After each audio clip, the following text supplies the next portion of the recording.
you imagine Resolution angry? He said sometimes he gets angry. It's always the people who seem really nice that you don't ever want to see them mad. Because you just can't, you don't want to imagine what it's like. That one time. They've never practiced being angry. It's like shame. I've seen Universe get angry. Universe, really? I don't think, he's always smiling. Always. What makes him mad? Everyone gets angry. Okay, what makes him mad? Or should we not share that information on stream? Just keep it on the down low. Yeah, I'd rather keep it on the down low. Okay, fair enough. Okay, well, Empire is going to go up against a 4 Clovers and a Leprechaun, and it's time for them to take their place on stage. Right, Taz, final thing for you then.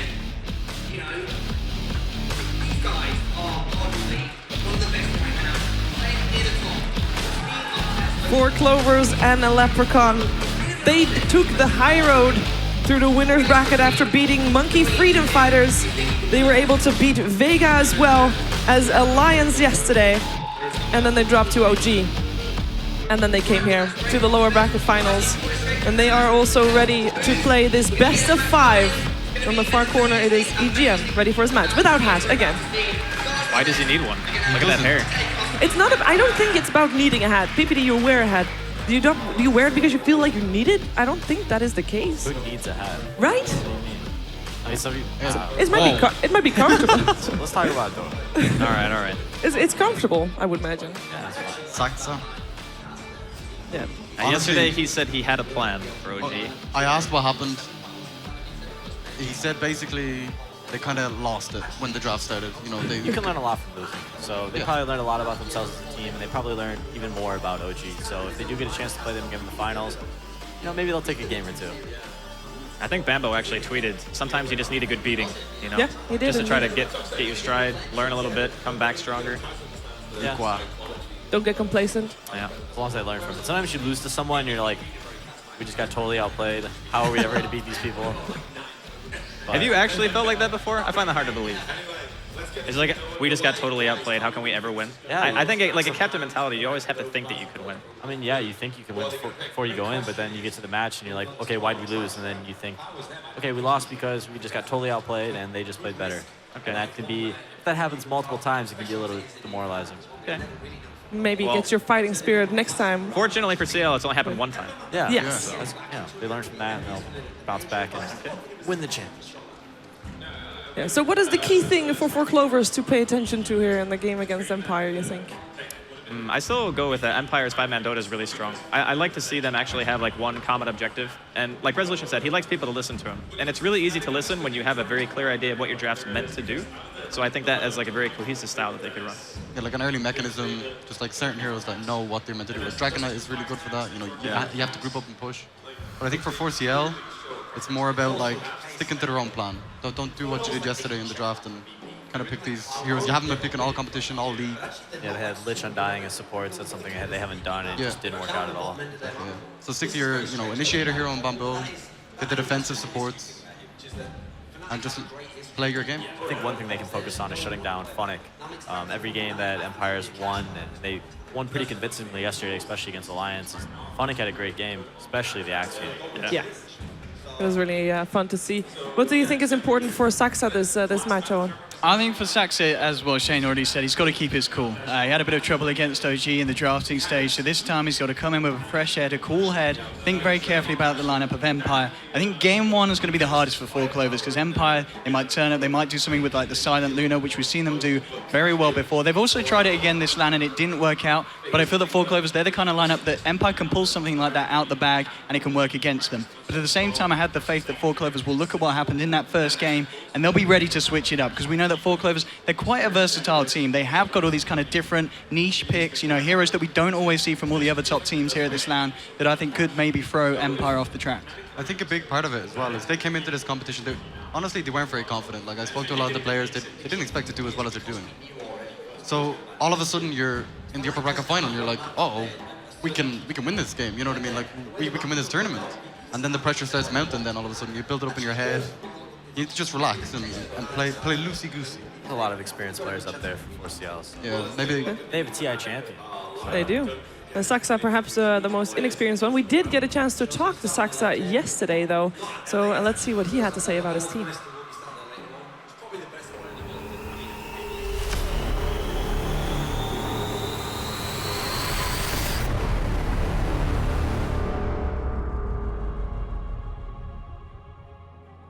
The team was created probably some time ago with like Bambo and EGM and some other players. Then they recreated with Mid and Pycat, and it was in the beginning with Swift Ending as well. So we kind of went with that, and I was kind of surprised that they asked me. I didn't really know any of them. So, yeah. Be a little flat out. Ah, there we go. The In they go. right here. Not a chance for Nikra. Well, as a team, we have a lot of individual skill in the team. We just need to make it work together. We're kind of all solo players, so it's kind of hard to make it work, but at DreamHack, we kind of succeeded so far. We kind of took a break before this. Some of our players went to the major, so we couldn't play, really. We played like 2 days ago. Sprinters Plaza, so the MFF just disappearing off the map. They're all dead. Double kill for Bambo. Trees Hillful, double kill here for Pycat. Now on a godlike streak. I'm just gonna take it step by step, don't know anything yet. Try to make it work with this team, so we can be like better and try to win the TI, maybe go there. We are kind of playing really good right now at DreamHack. I think we can win it, yeah, pretty sure.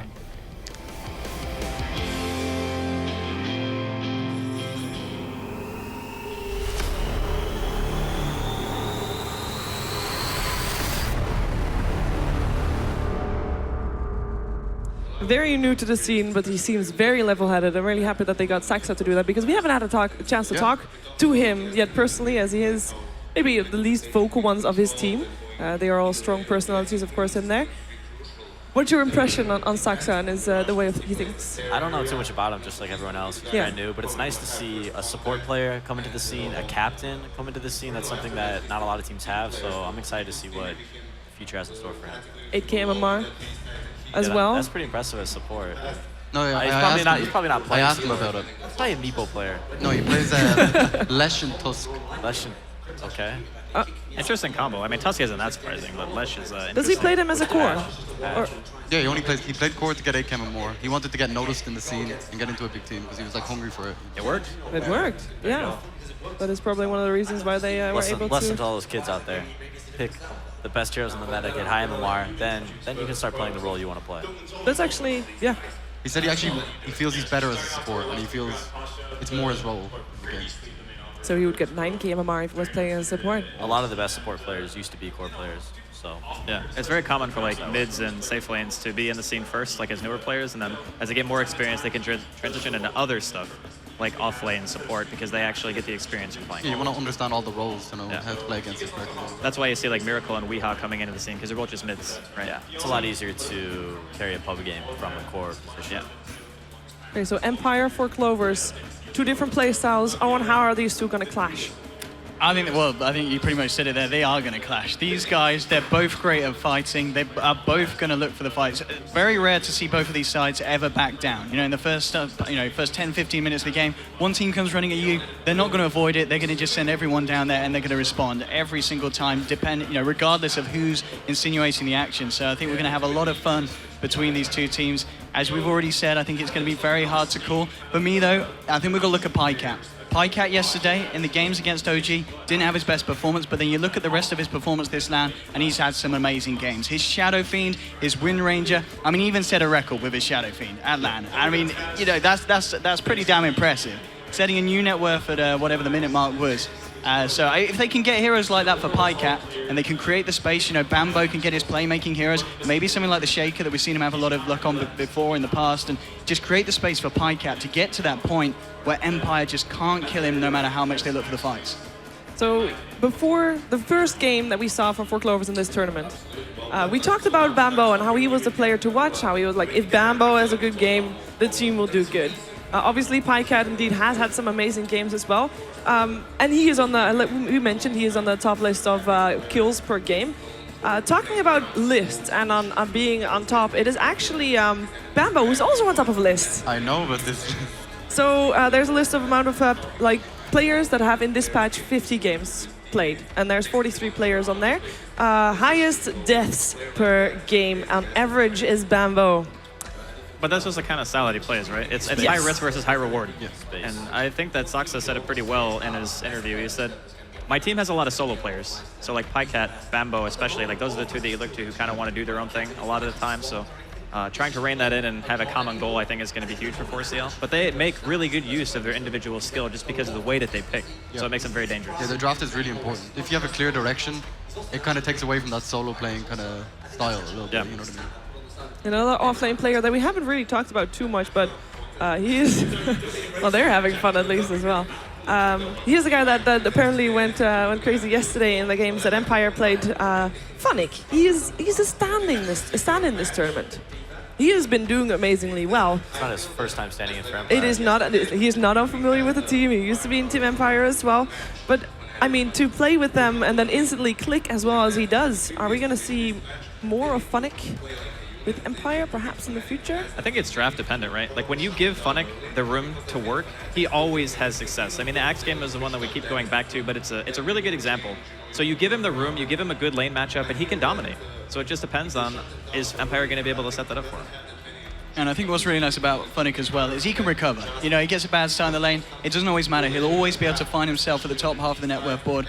And I have counted at least 3 games this LAN where he has given away first blood. It's a little bit of a thing, you know, the Funnick first blood has been going on, but there's still one of the games that it's happened in. So it's not been the end of the day. So he actually should die. He should die. If Funnick feeds first blood, Empire will win the game. Okay. Is that your bet? Is that your call? That's what I'm saying for game 1 at least. And how many times do you feel in the series is going to be feeding first blood? Well, if they win 2 times. I mean, you know. 3 times? 3. Oh, yes, a best of 5. Ah, jeez. Yeah, forgot we're doing this format. Okay, yeah, 3 times. 3 first bloods. So 3 first bloods from Funnick. And you're saying, so you're thinking Empire will win? I think Empire will win, yeah. 3-0, 3-1, 3-2? I think they can, if Empire play as well as we've seen them be able to play, I feel that Empire played at a higher level than 4 Clovers this tournament. And if they both turn up at that level, I think Empire can do a clean sheet here. Would you agree, PPD? I'll go for, I think 3-2 Empire. 3-2 Empire, full 5 games. Let's hear the rest as well then. I'm going to go 3-0 for Clovers. Whoa. Go my Whoa. boys. Okay, What's okay. happening? They had a talk last night. I think they're going to go in and show us what we're made of. Come on, boys. It's not often that I agree with Owen in his analysis of the team, but I do Thanks, Andy. I do think that on the whole, Empire just looked a little bit stronger. So I'm gonna have to say 3-2 Empire. I think maybe it helped that they have been on the ropes more. They've been on the lower bracket more. They've been on the lower bracket the entire tournament. Yep. And for 4 Clovers, this is actually the first time after winning against Monkey Freedom Fighters, of course, which was kind of in the upper bracket. They haven't been really in the pressure situation of that they could get knocked out if they lose the series. Empire's played a lot of games. They've lost 2 series, a best of 1 and then a best of 3 as well. And you know, you learn so much. And they've got to see 4CL play a couple games, not too many. But yeah, I think they're coming together as a team. Well, we are in the draft, so it is time to see what these 2 teams have in store for each other. We have 4 Clovers and the Leprechaun playing from the Dire side with first pick, and Empire from the Radiant side with second pick. And so far, it is Nightstalker and Doom removed from the pool. Interesting to see if they give up the Shadow Fiend. I think that's going to be the real hero that we're looking out for here. Shadow Fiend or Wisp. You've got to take the SF and Pycat, surely. Yeah. I like their bands as well. The Nightstalker is one of Empire's favorite heroes. Aloha Dance NS is really good, yeah. Yeah, put so much pressure on their game. And Bane is their second Bane is such a hero. I mean, PPD. Tusk, This Bane, it's so strong. BKB control for Shadow Fiend. Interrupt Requiem with Punch or Grip. Bane's grip, yeah. So far, this part of the draft has been going quite fast. How do you this is part of the draft that you can fairly easily predict, I guess. Yeah. As a drafter, how do you think about this when first you prepare part? for a team, you don't always know what their first 2 bans are going to be, but you can kind of plan out what yours would be and what would they had, they wanted to give up best F. Like they knew they were going to give up best F, so they have a plan against that. Winter Wyvern alongside that Shadow Fiend as well. A quad ban, of course, we've seen Empire do that a few times. A hero that's going to be nice to burst through that cold embrace, so understandable why 4 Clovers would take that away from Empire. One hero that I'm going to be looking out for here that's not been touched upon yet is, of course, this Gyrocopter for Silent. I'd really like to see him pick that up. Yeah, it's a great hero to go in there and contest Shadow Fiend stats. Yeah. We were talking about having a overall game plan and showing direction for the team. Having the Gyrocopter definitely gives you that.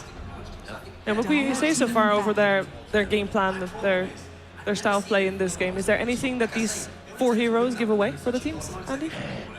Not really. I mean, you're pretty wide open in draft. I mean, the only thing you can really say is that 4 Clovers, they have a natural mech carry already in the Shadow Fiend. There is 5-man potential coming out, and Winter Wyvern has just been seen time and time again to be a strong support so far. So, I mean, Empire is more ambiguous right now than 4 Clovers for sure. The Viper ban as well. They played against it yesterday. They saw Alliance lose to it. Yeah, I don't think Viper's lost a game yet. No, Viper has been doing really well. We saw Miracle on Viper yesterday as well. I wonder if Empire are going to ban out the Dazzle here, or if they want to take it themselves this game. They have to pick after. Right? Yeah, they could easily run Tusk in the offlane. I guess it's quite hard for 4CL to pick AA, right? Like, Wyvern AA doesn't seem like that great of a support Ice duo. Heroes. It's actually not that bad if you did like if they did their Neeko Wraith King or like Neeko Sven, something like that, and then you have AA Wyvern supports. It's incredibly hard to challenge that lane. You get the Chilling Touch on the Wyvern who's attacking from like so far away. It actually does a ton of damage. So you're saying you need like a setup stone from your core, basically. Yeah, exactly. Like you have some sort of you need your laning phase to be a bit stronger if you get those 2 supports. I mean, if you've got Tusk and a Bane, are you worried about the Shaker? It's going to be the Dazzle. The fact that they banned that out because they don't want to run it themselves, they could have picked it here, but Shaker might be good for 4CL. yeah. It's great with Shadow Fiend. Yeah, the combination's amazing. Yeah, great against the Tusk rolling in with his team. Great to cancel the Fiend's Grip from Bane from a distance. And plus Bambo, it's one of his noteworthy heroes It's as well. one of the heroes I want to see him play because he can do it very well.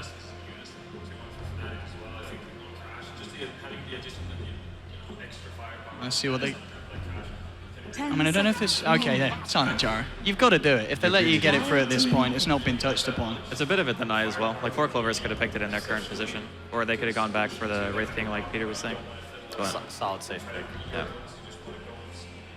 I mean, I guess this is typically when you look to heroes like Juggernaut to, I guess, go up against Gyro, but I don't know if you want to try to pick it this early on. Yeah, Juggernaut they're fine cores to go together, but they do have they do have some flaws.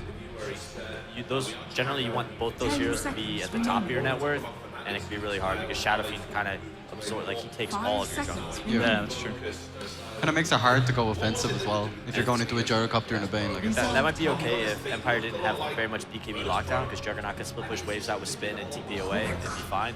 But in a game like this, Juggernaut's probably going to have to retreat to the jungle and be taking most of Shadow Field's farm. Rubik. Which hero would you like to see for Resolution that would fit in their current draft? Let's see, versus the SF.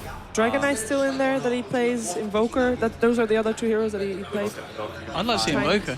You know, with the Bane set up, around the map, you can look for some action. Something else that can deal with the Cold Embrace. At the end of the day, Wyvern's just setting someone up to take a full Invoker combo to the face. TA is not too bad right now. 5 Yeah, seconds fine. remaining. I think if you pick Invoker, you have very little damage early game. And so far, they haven't been But you have successful Gyro. with Invoker yet. I think they should maybe take the Shaker away from 4CL and just run the Shaker off lane, off for Funnick, and then have the Tusk support for Aloha Dance. That might be a strong... Funnick played a pretty solid Shaker the other day, Yeah, right? he did. Had a good game. There's the Tiny. They played Resolution Tiny in the first game they played this tournament against Team Vega, I believe. Yeah, the Bane Tiny mid against Shadow Fiend, incredibly hard lane for them to deal with. Wyvern nor Rubik are incredibly good at supporting a Shadow Fiend in that position.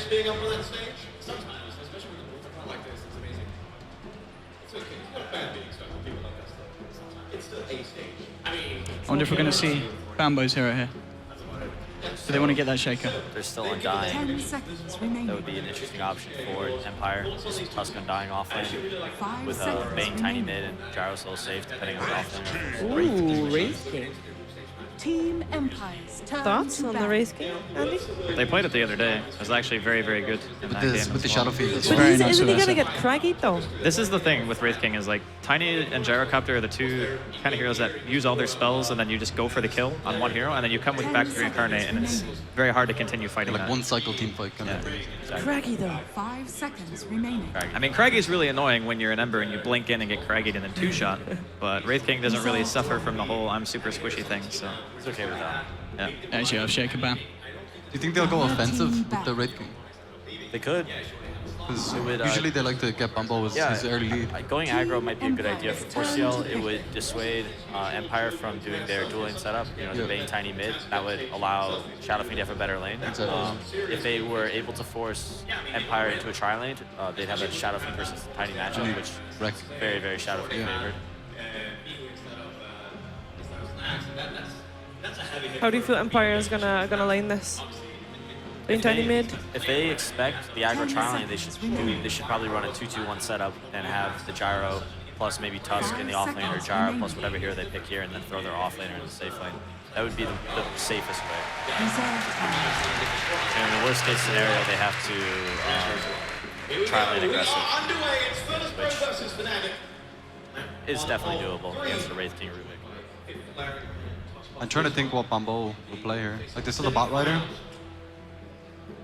You know, get the pick early and then push off it with the Shadowfiend. Yeah, they got the for Bambo. Yeah. Batrider could be fine. I've seen him play offlane Rubik before. Offlane Rubik.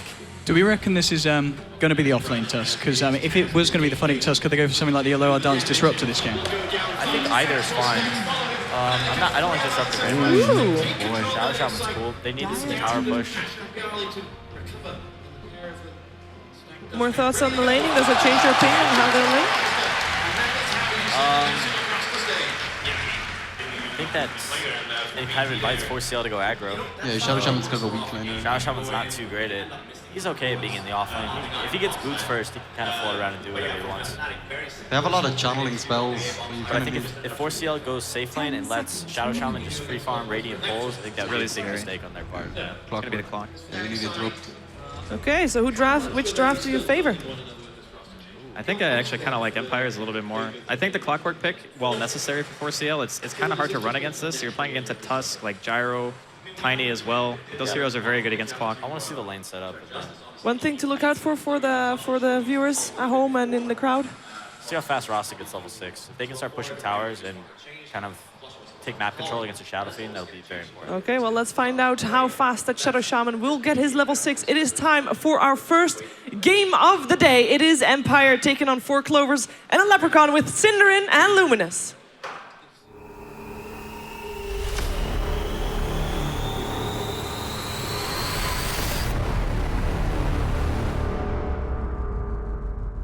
Ladies and gentlemen, welcome to DreamHack Winter 2015. This is lower bracket final between Team Empire and 4CL. I'm Luminous and I'm joined by Mr. Baby Rage himself, Cinderin. How are you doing today? Good. Got some good rest after yesterday. Yesterday was a pretty short day. All the series went 2-0.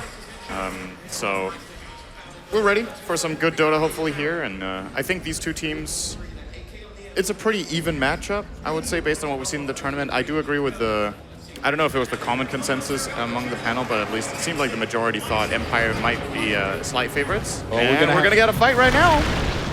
Avalanche is pretty good on the backside, though. The Clockwork Hawks doing a very good job isolating the fight here for Team Empire. The lift back here looks like Weapon Y will give the first blood to Nikwa. They want a little bit more here. Nikwa clearing up. He will have a stun if he wants the Mango. The chase goes the other way as Bambo will have a cog. Momentarily, he does cog resolution in. This should be a secondary kill for 4CL. If they could get the range, they will. Great start here for 4CL, and I guess it's a little bit of a cluster F on the mid lane, but, you know, got 2 kills, got a couple of runes. They're pretty happy. Yeah, they're just flat out outnumbered Empire. Empire only brought 4 heroes, and the one they didn't bring was the Tusk. The best level 1 hero. Like the best level 1 hero their lineup has. So pretty straightforward stuff for 4 Clovers there. They also get the Bounty Rune, I do believe. Yeah, that went to Bambo. So Bambo has a really good start here. He gets one of the kills, Bounty Rune, gets assist on the other kill. Already level 2 in that off lane.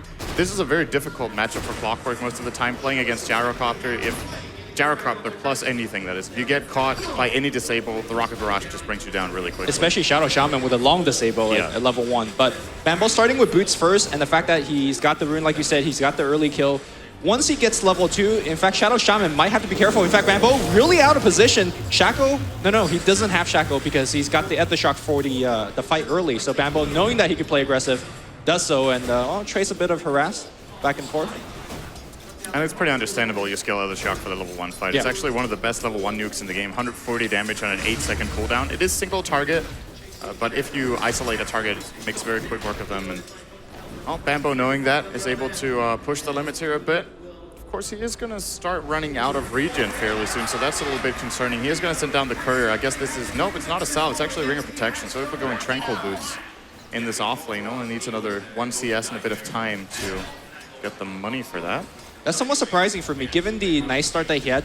Do you think that maybe going bottle first would be a nice choice, considering that he already has the boots?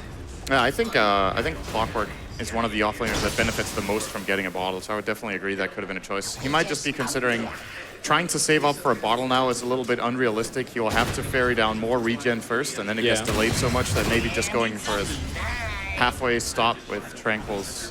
Mid lane, no fair. Taking pit of damage here, but should be relatively fine. Bane actually starting with a no talisman, not something that we see too often. He's already pretty amazing on the stat side. What does no give him that he really needs at this point? More stats. More stats.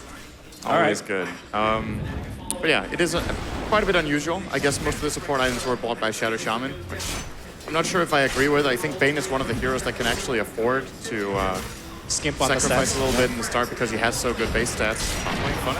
He's getting some really good levels, by the way. He's level 4. The trade-off is that no one is contesting the pulls from Saxa. So he's actually managed to stack once for Shadow Fiend. I imagine he will... Actually, no, he's not going for a second stack here at minute 3. But we've seen this movie before. Pycat doesn't win the mid lane, then he gets like a double stack or a triple stack on both camps and comes back strong.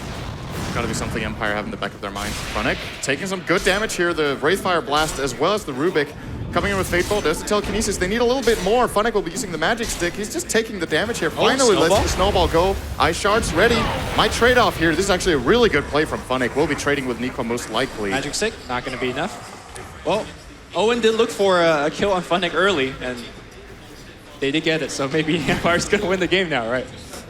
That's true. Well, it comes at a price. This poor man's shield really paying dividends there for the Tusk. We also saw, I do believe it was Funnick yesterday going poor man's shield on Night Stalker. Yes, he did, against the Drow Ranger lane, and this Drow was just item is pinging. Sick. If you look at what it does for its cost, you can pretty easily argue it's one of the best items in the game. Actually, let's see Funnick taking some more damage. He's gonna snowball a lot earlier here. That means he doesn't have it for a defensive play when he gets Telekinesis. Now, Creep Wave coming in to help him. Secondary Wraithfire Blast, and this should actually be a kill. He has no way out of this one. Good crit from Nico as well. Seal the deal. But again, we're seeing poor man's shield really delaying that death for a long, long time. His supports are not really teleporting in for him. Bane doesn't have a TP, and I don't think Shadow Shaman is rich enough to afford a TP. I do want to go back to the point with Bane getting the no talisman first, because something that Peter touched on in the panel is I normally want Shaman to start with boots first, and the fact that no talisman was bought and Shaman had to buy most of the starting wards and regen and whatnot, he is really being sacrificed in this position. He's got the boots now. He's got 3 CS, and I guess he got a pull off, but it's true. This is...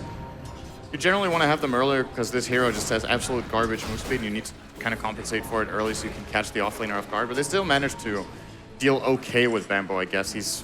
I'm saying that as he's almost level 5 actually, so maybe not so much. His CS is low, but good experience. But now we are gonna see what we were looking for. Some rotation from Empire, sending Bane top with Funnick's Tusk. See if they can find a rotation here, or if nothing else, at least scout out these stacks and maybe steal the stack. I mean, you got Shards, you got Snowball. Probably you can't kill the big crease, but they need Resolution for that, for sure. Well, Resolution, unfortunately for him, the waves are pretty much shoved into his tier 1, so he can't really do too much. Maybe it's going to be a wraparound, but Saxa, he's going to be okay tanking this game for the team. I think he's screwed. Well, he does skill point. Co-embrace. In fact, they're going to go on the Shadow Fiend, but they have to co-embrace. They immediately use on him. They're going to turn on the Wyvern, but Wyvern is going to be fine. Avatos on the Shadow Fiend. He will go down. Teleportation is going to come in here from the Wraith King, but I think a little bit too late here. So a pretty big win for Empire, rotating both the Tusk as well as the Bane around the jungle for the kill. This is the best kill-killer combination they could get. Tiny killing Shadow Fiend is the absolute best outcome of any gank right now. You want Resolution to get some good golden experience early on so you can contest these stacks. You want him to scale very well, and shutting down the Shadow Fiend. If they don't get the stacks now for CL, they're actually pretty far behind. So they have to make sure to protect these. And as a result, they have rotated over EGM, actually leaving the top lane empty, prioritizing the stacks more than anything. I think that's the added benefit of that gank, because Nico is not free farming or Rubik getting the free levels in the lane. Speaking of levels, he could actually steal Shadow Fiend's experience in the jungle if he wants, but no fear. Maybe a little bit out of position. The raises should be absolutely easy. Pycat picks a free one. And boy, we've seen what Pycat could do with free kills. Yep. All that effort they just put on killing Pycat mid doesn't really pay off too much anymore. if he didn't get that free kill there, even giving him the stacks, he should still be not ahead, which is what you want to happen for Shadow Fiend. As long as he's on par with your own mid laner, that's good enough. SF needs to get ahead to be really, really strong. And oh, that bonus kill does put him on top of the net worth. By a very little bit though, so it's still manageable for Empire so far.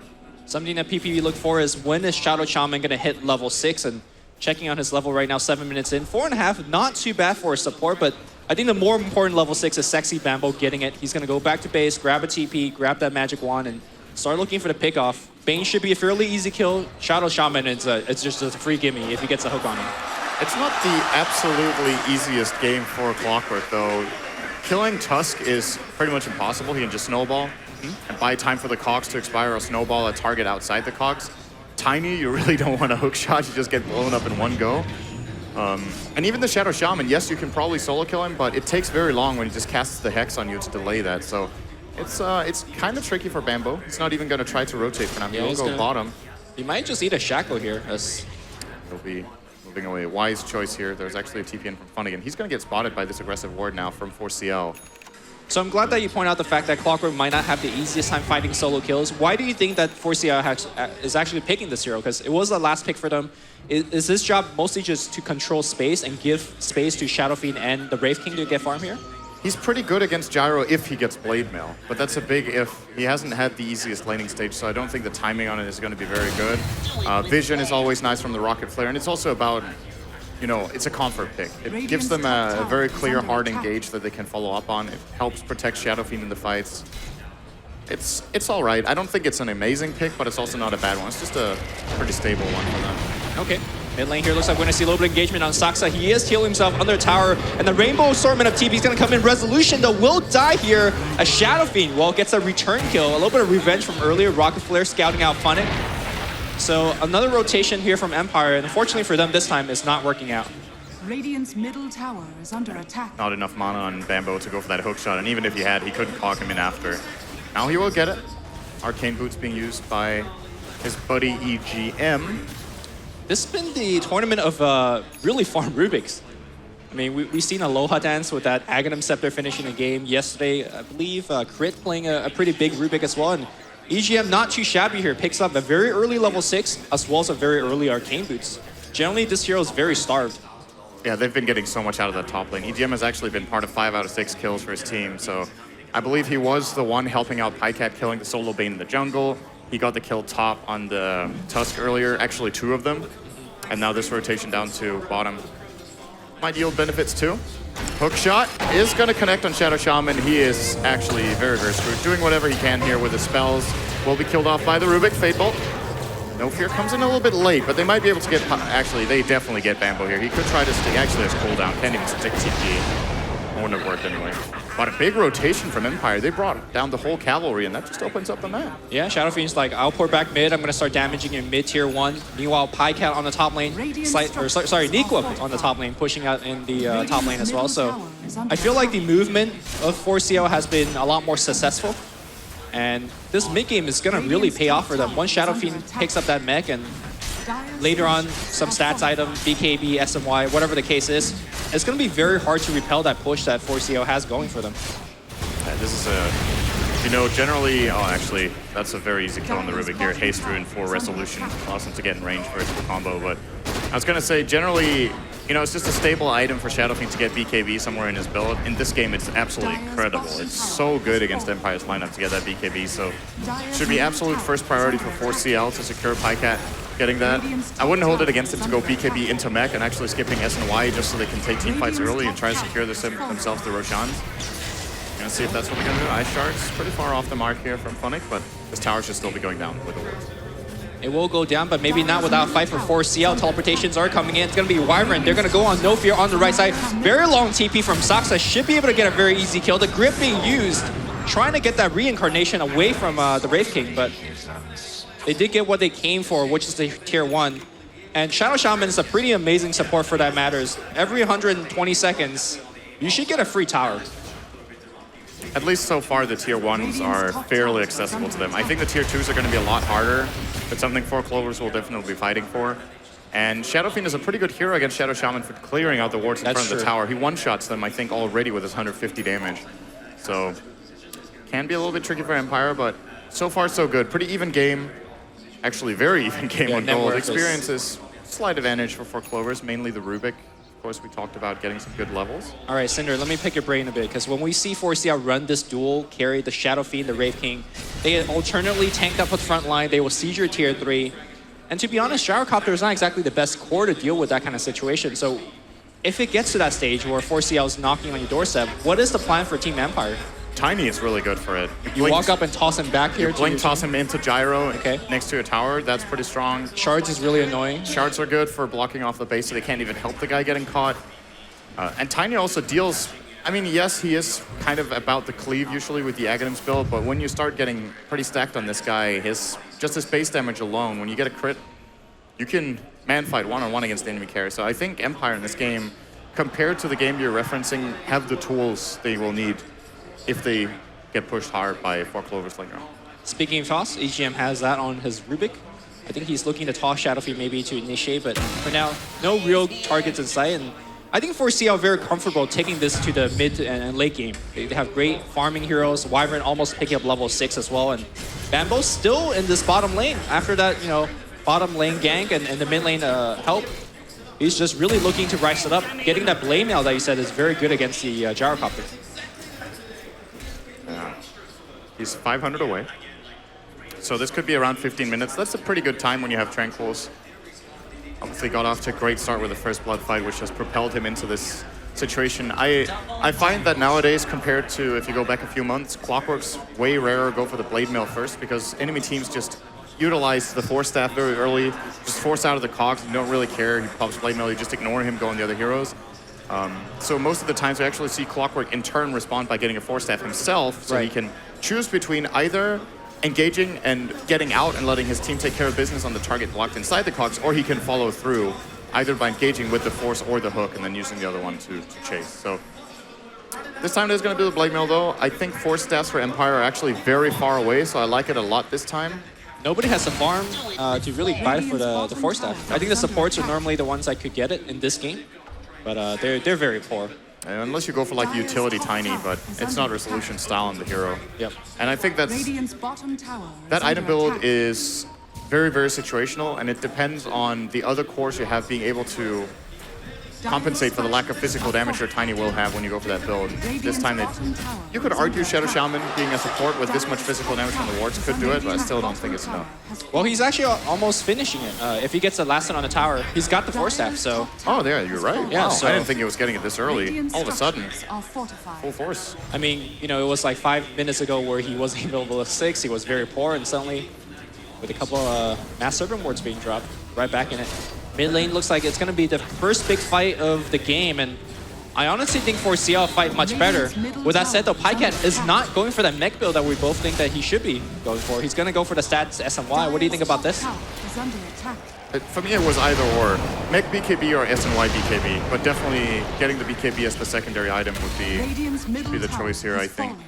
I'm not sure why he's deciding against the mech. Maybe he feels like it's a bit more of a farming game and not so much fighting. It's been 13 kills in 15 minutes. It's not very low, but at the same time, Empire seem to be dodging the fights pretty much. They just want to split push with their Shaman wards, get some key items up on the Tiny, and he keeps up in farm. The nice thing about SNY, I guess often forgotten part of the MAME is that you do slow attack speed. And against the Tiny without Wisp Tether and Overcharge, he is not really doing that much attacking. Going to be needing that AC, and he's very, very far away for that. Speaking of Resolution, he's going to be going for the Blink Dagger first. Unfortunately for him, not really able to find too many free pickoffs on support. Maybe he'll find one on Wyvern on the mid lane right now. Yeah, looking for Saxa. He does have the backup of Funnick. If Saxa goes for the CS instead. Yep. Goodbye. Oh, there you go. Free pickoff. That's a hero. But yeah, you're absolutely right. Resolution isn't finding enough in this game. His CS is actually very low, 51. So in terms of the farming game, 4CL are pulling quite a bit ahead. And now that you saw Resolution's comboing down that Wyvern, you might also be considering a Shadow Fiend going for SNY just to have more stats. The mech obviously gives a 250 heal, but you need to be able to get it off first. Yeah. And this Tiny Avalanche combo Avalanche toss combo with just one extra nuke could have killed Pycat from full health without this Sanjay Yasha, but the extra 16 strength. I really appreciate the choice of Nikwa going for the item, because normally we see like armlet blade mail, but he just wants to fight and initiate for the team. Oh, I'm actually really surprised. This is 68% first major item in Clockwork. That's not what I feel I've seen. Maybe I've seen some very select games. Maybe we've been watching too much mind control Clockwork. He loves that force staff. I also feel like Universe generally gets force staff first. Oh, Resolution with the perfect rune. He's going to break the smoke and just kill off Saxa. They couldn't have hoped for a better start to this EGM. Getting in with his Glimmer Cape. Good hook shot as well from Bambo. Call down. Will connect on 2 here. Pycat thinking about letting the right rune rip on the back, but decides against it. Funnick taking a spill here. Silent will be continuing with the Rocket Barrage. Now Resolution comes in for a toss. Avalanche is ready, but a nice timing on the Glimmer Cape again from EGM will keep him alive. Solution needs a little bit more damage. Won't be getting it off just here. Can he get the toss? No, he will die to a single raise, and now Nikwa with the reincarnation comes back in. This is a great fight for 4CLs, it looks, or is it? They're actually fighting next to the Serpent wards, and Silent is manning up. Nikwa looking for the Somebody blink. is winning this fight. Well, he's got the stun, but he can't get it on Silent. They need a little bit more initiation. Blink coming down on cooldown in 5-4 seconds. He might just blink into full Rocket Barrage, so he's got to be extremely careful. Silent moving very fast with the phase boots. And that Helm of Dominator, really the saving grace. He's still looking for the blinking. Can we get a quick hex? That's the question. Weapon Y will, no, he actually gets a kill before the sun comes out. He will appreciate the trade. Meanwhile, Silent TP's back out. I guess 4CL victory in that fight, but honestly, I felt like they threw away way too many heroes than they needed to. Yeah, the big part of that was Resolution being able to open on the Wyvern and killing him off before the fight even started. EGM used Glimmer Cape on himself, expecting that the Tiny... Well, they didn't know Tiny was there, actually. He just protected himself first, which is, you know, standard instinct. That double click, you know? Yeah, it's a bit easier, and when you don't know where the opponent is, you might just as well be the target yourself as Saxa, so understandable. At the end of the day, I think it's a pretty even fight, so considering that Empire broke their smoke and had the Invis rune, I think 4CL should be okay with that. Yep. Speaking of BKB, looks like Silent's going to be going for that straight up for himself. Amazing item on their own right for 4CL. You really need it against a Shadow Fiend. Yeah. Although Wyvern can still lock me down. Clockwork has isolated Resolution. They don't have enough, though. Oops, that was probably not the play, tossing in your Shadow Shaman. He might be fine. Ice Shark. Now they're going to block him, too. All right. And there's the counter engage coming in. Tusk with a really very good snowball here. Fiend Script from far away from Nofred. That's a call down right there from Silent. That's a and shard. the shards. Very nicely done. Grabbing 2 kills. That hero combination in this crevice, it's just so extremely good. Ice Shards call down. I believe that's how Alliance won one fight against 4CL yesterday in the exact same spot. Just the shards, just isolating and getting a ton of things done. Good fight for Empire. We are seeing Force Staff should be a very important item for 4CL as well, just because against the shard. Wyvern gonna get chased here, but he should be fine. Saxa is just gonna fly off to the side. Can CP here. If Funnick had enough mana for the combo, he could have tried for Shard Snowball. Actually did with Intreads. I'm surprised he didn't give it a shot at least. I mean, worst that can happen is that he has to go back to base, which he was anyway, but they're gonna let Saxa go. Might have been scared of a follow-up from a potential backup here or there, but there was no one in sight. And now the question for me is, where does Empire go with the Shadow Shaman? Because he had a hard start, and we just suddenly saw, wow, Force Staff? He's got another 1400 now. Yeah. It could be an Axe game, it could be BKB. Blink is still an option. I think BKB might be the worst choice, because, you know, the logic is I can just stand and channel my shackles, but the physical damage from 4 Clovers, you're gonna die very fast to Shadow Fiend right clicks or even just Winter's Curse. So, considering that he's upgrading the Hex, I think that might be the Aghanim Scepter. Yeah, I think the Axe Scepter just giving you much more HP. Yeah. Better stats, more pressure. With that said, though, I don't really... Oh, I've seen this before. Why, Saxa? You found Tiny. Saxa would give a lot to get that Glimmer Cape right now, but he's been dying quite a bit. Yeah, he's actually extremely poor. He's been doing all of the supporting for his team, it would seem like, with all the farm on Rubik. He doesn't even have Tranquil Boots yet. Minute 21. Okay, the big question is, does the Radiant team have detection? Yes, they even have a gem on the Tusk. So this Shadow Blade on the Shadow Fiend might not be too effective in the next fight. This is all up to Bambo getting a good hook shot. He can try to engage here. Actually, Fiend Script stolen by EGM. He's going to use it in the Glimmer, but of course the gem that you mentioned was already in effect here. Now in comes Silent. Good call down here. Pycat will be actually canceling the Requiem, just going for raises instead. It's going to cost him his life here in a moment. Will be dying. The blink away from Tusk is successful. Off to the side, Nikwa wants to go for a blink, can't get it off, and Weapon Y will be falling to a good Splinter Blast from the Reincarnation Wyvern. 3, but he doesn't get it off, and that's a huge win. The wards unfortunately got mopped up by Roshan during the meantime, but it's low enough where they kind of just could walk in. And can Saxa go for the steal? He doesn't have the Wyvern flight for 20 more seconds, so he has to kind of walk in the old school way. Technically, he could just ult and just walk in and pick up the Aegis. What a play that will be.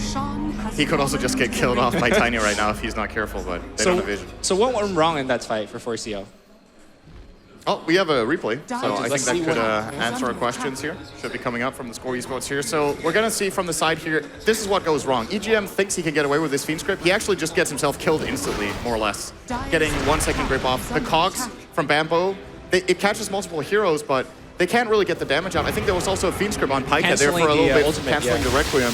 And they were just in an awkward position, and the Wyvern didn't even get to use Winter's Curse the whole fight, so they were lacking a couple of key abilities to get off there. Also, no reincarnation, as you mentioned. Just fighting without some key abilities that they absolutely needed there in order to take that fight. I think what won it really is the gem purchase for Funnick, because that's what saw the Glimmer Cape of the Rubik, preventing that Fiend Script from going through, and he got to punch him and canceling that channel.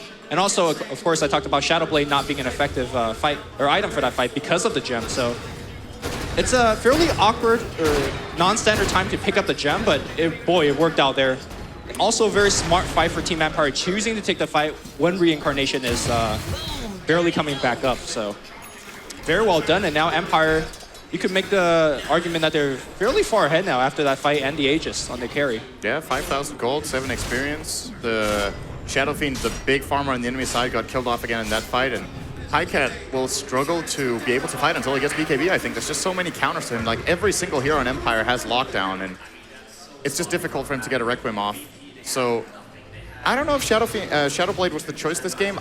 Obviously, it's great for split pushing and being able to find solo pickoffs with Requiem, but Empire haven't really given him the openings, and when it comes to these team fights, he's probably regretting not getting the Black King bar. With that said, though, even having the BKB, he would have still got his ultimate canceled by the Fiend Script channel. But it just makes you much more durable in the fight. You could, worry a lot less about the Shaman stuff, the Tiny stuff, so.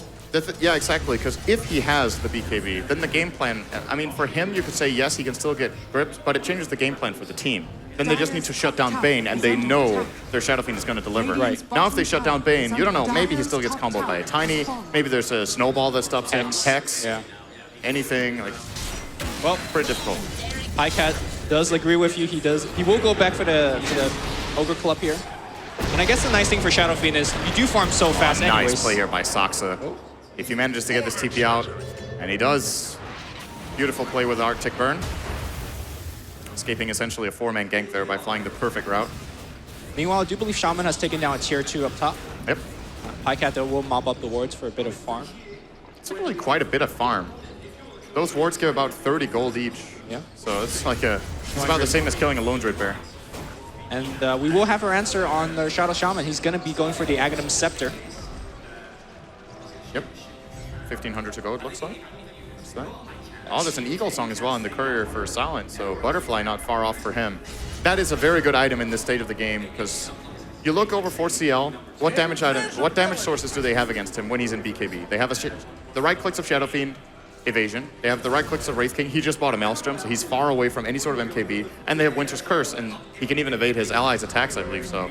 Yeah. He's going to be very, very durable. Hookshot is available! Oh. Nope. Maybe it didn't have the range? Actually, I think he did. Yeah. Level 11. Good try for that one. But very, very rare to see Bambo not throwing out that hook, because he's completely okay missing it.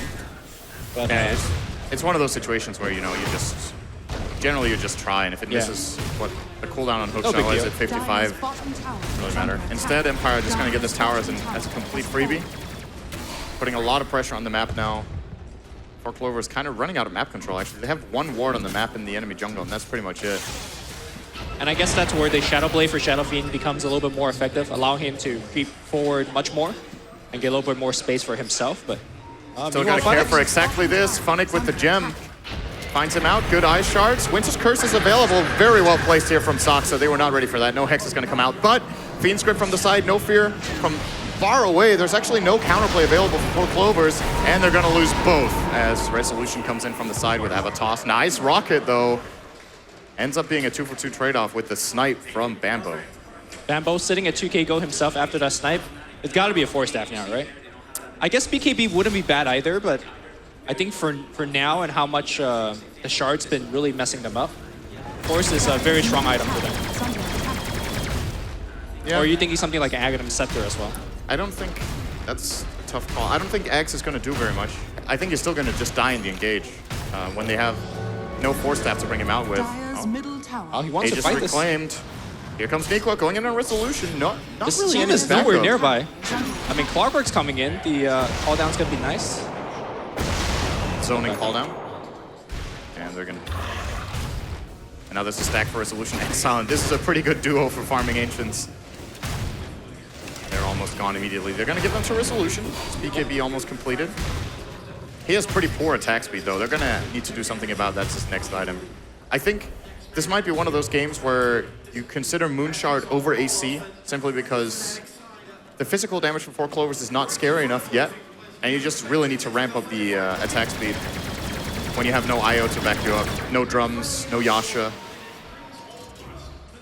We'll see what he does. It would be a fast build-up, but I think for thinking about sieging up high ground, because all the tier 2s are removed, AC is obviously a lot better for that situation. But yeah, very interesting to see what choice he does end up going for. I generally find myself having a hard time arguing against AC, but we have seen Moonshard be quite trendy in some cases for Tinies, so... Right. keeping One an of the open mind actually here. few heroes that you would even make this argument on, because most heroes are like, all right, just go for the AC. Yeah, there are very few where Moonshard is better. I think... I'm gonna say, apart from Tiny, 90-95% of the Moonshots we see purchased actually get eaten right away. It's like a luxury item when you have a full inventory for other carries. We'll see.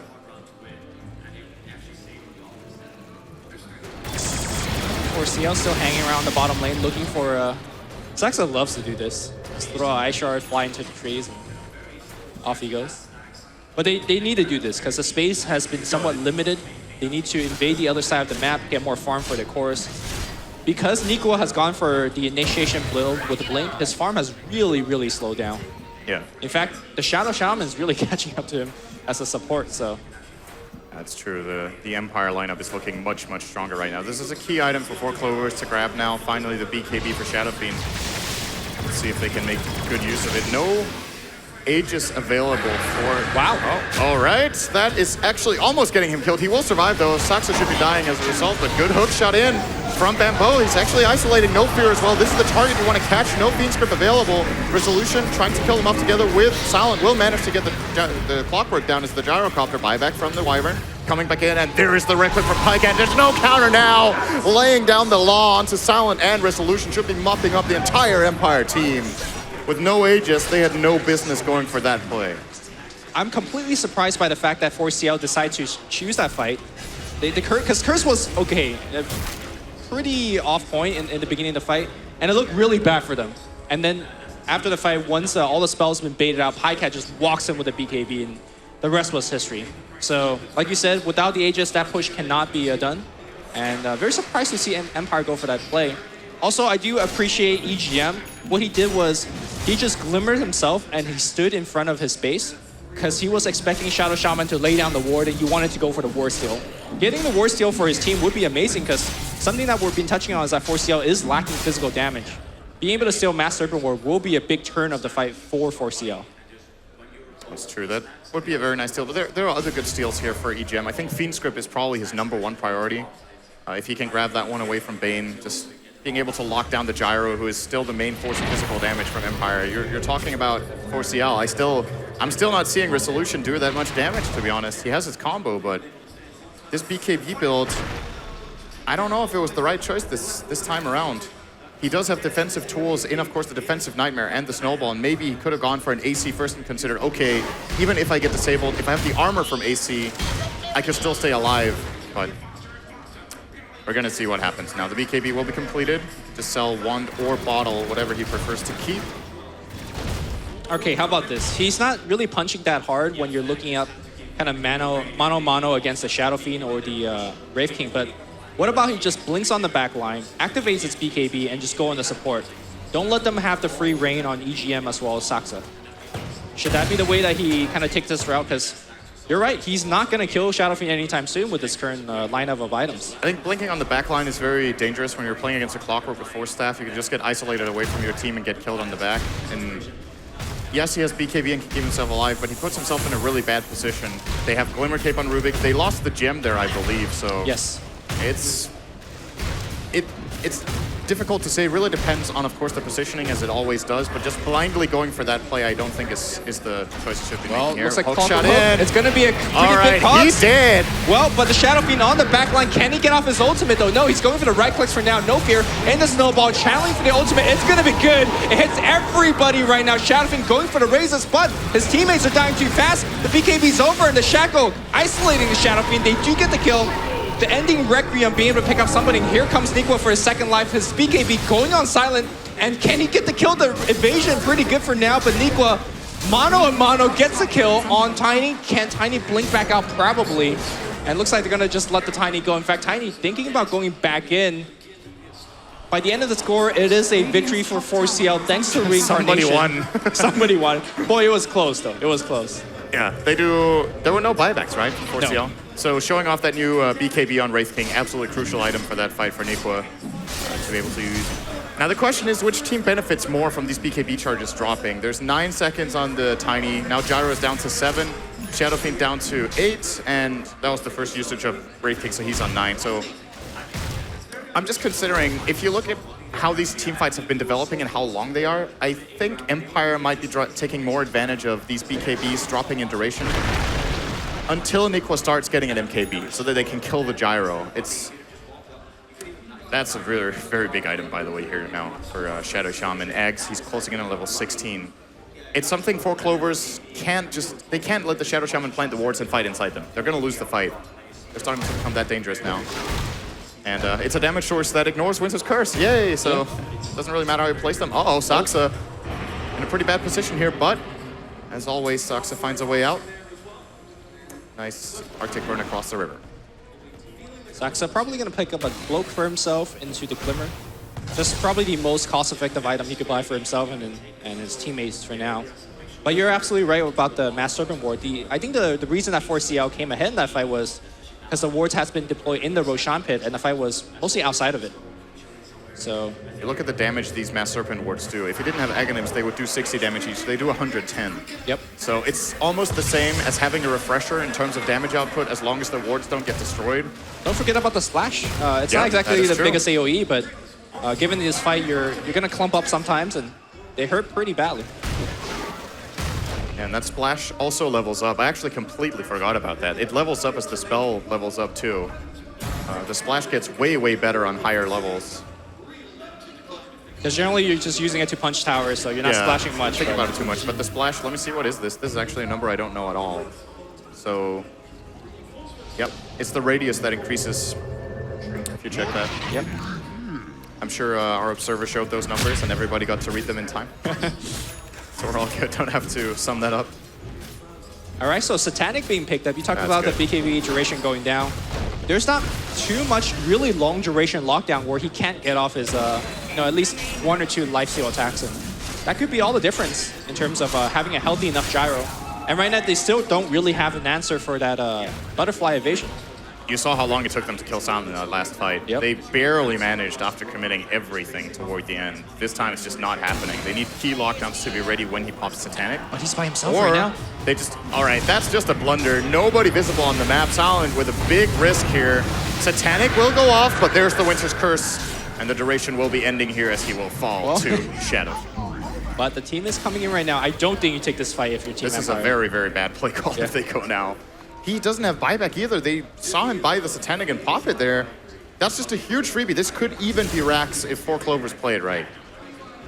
Oh, let's see if they're going to make that gusto call. Radiant's top They tower do have the is under very attack. experienced Pycat as well as EGM. Radiant's top And probably tower Bambo is just saying, go, go, go, man. Just want to this is fight. Good split push though here from the Shadow Shaman. Level 16. Oh, they want to catch him? Radiant's top tower Rubik. is under attack. Just as good a play out of 4CL here. They're baiting it. And he will get caught. Very nicely done here, EGM. What? No, He's got to force actually, that. Where was the lift, EGM? Do they have enough mobility? They do force that forward. There's a lift back. And it looks like Bambo's going to get the kill. Meanwhile, on the top side of the map here, they're going on the Rave King. He will use his reincarnation shards in a very nice spot. Looking for the Requiem on the high ground. Nico gets gripped. They need to rescue their Rave King. He's taking way too much damage. Okay, there's a heal. There's a Requiem flying out, but looks like Nico will still die. Popping the BKB, but will go down as a result. They did get the Shaman pick, but looks like they might lose a little bit more. Funnick coming in, looking for the punch. Play. Okay, cancels the TP, and suddenly Pycat really isolated from the rest of his team. Great nightmare, but just delaying it. And here comes EGM and Bambo. 4 kills in the favor of 4CL.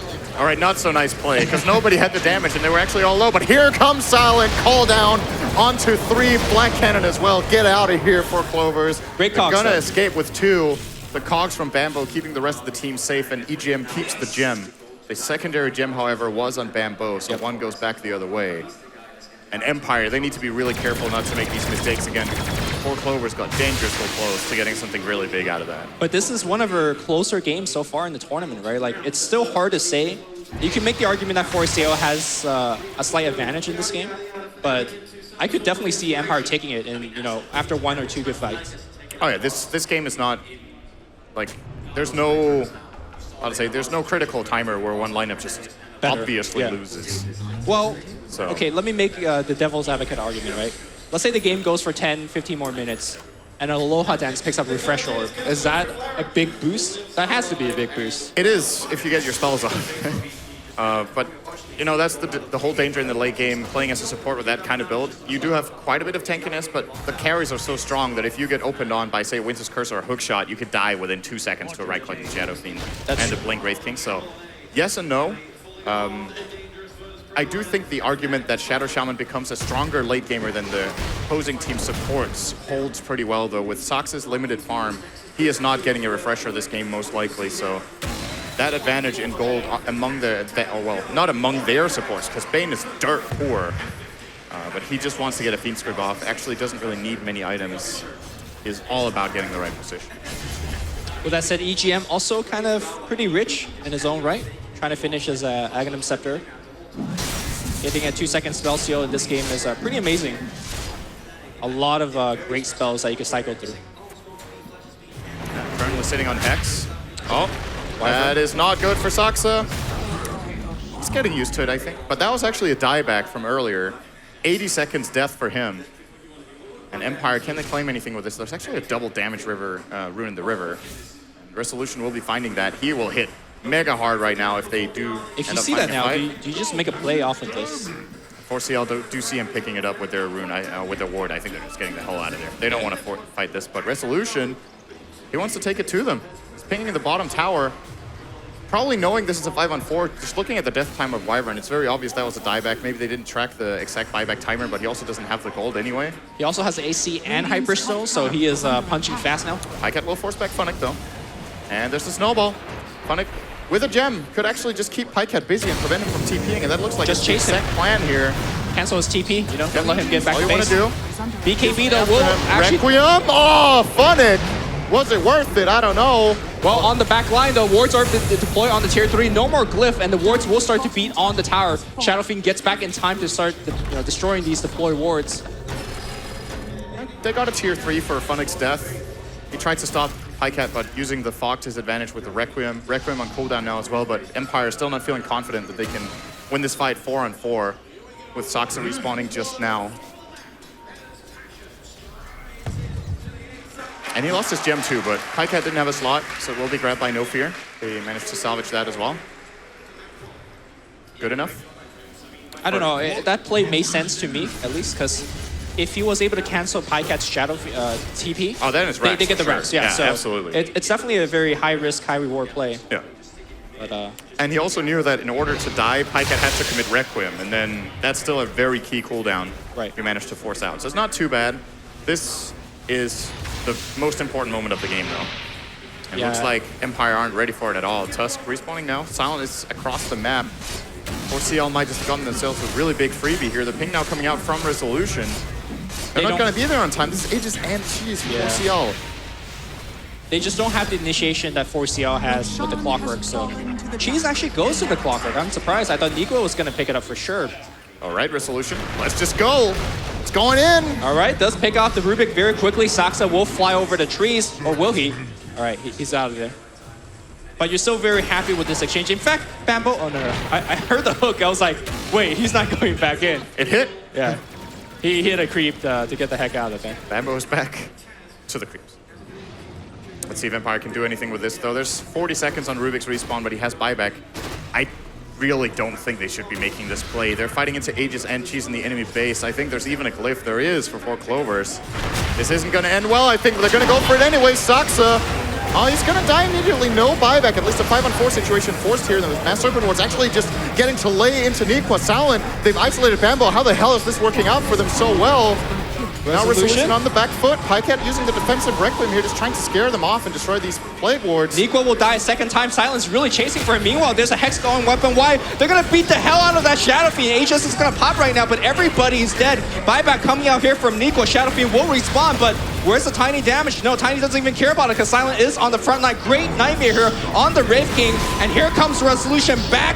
Beat the devil out of that Shadow Fiend, and they're just looking for more. Niqua and a lot of... Well, I don't know about that one. Pycat buys back, and they're chasing people out. 4-stab. Oh, he will survive. Flutter. Great call down. Okay, the stun will hit on Silent, but again, he's just so tanky and so fast, they don't get the kill.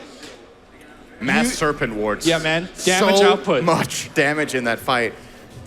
What they managed to accomplish with the way they engaged was that the fight got split in 2 and nobody destroyed the ward. So they just got to bring down Bambo very easily. I think they even cleaved onto Niqua in the fight too.